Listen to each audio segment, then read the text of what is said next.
ఈరోజు ప్రతిపక్ష నాయకుడికి ప్రతిపక్ష వైఎస్ఆర్ పార్టీ గొడ్డల పార్టీ నాయకులకు చెప్తా ఉన్నా, రా ఏ గ్రామానికి వస్తావో ఊర్లలో ముగ్గురు పిల్లలుంటే ముగ్గురికే, నలుగురుంటే నలుగురికే, ఐదుగురుంటే 5 మందికి కూడా పడిన రికార్డులు చూపిస్తా.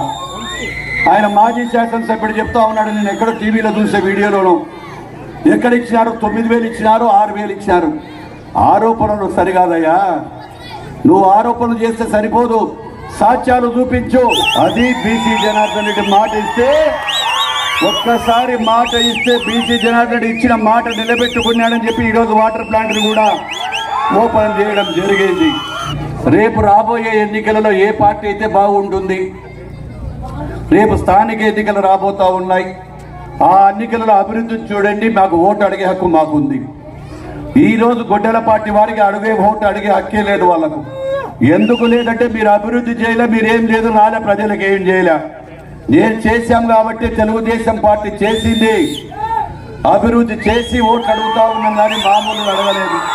నేను అడుగుతున్నది మిమ్మల్ని ఓటు ఒక్కటే అడుగుతా ఉన్నాం, అభివృద్ధిని చూసి ఓటు వేయండి.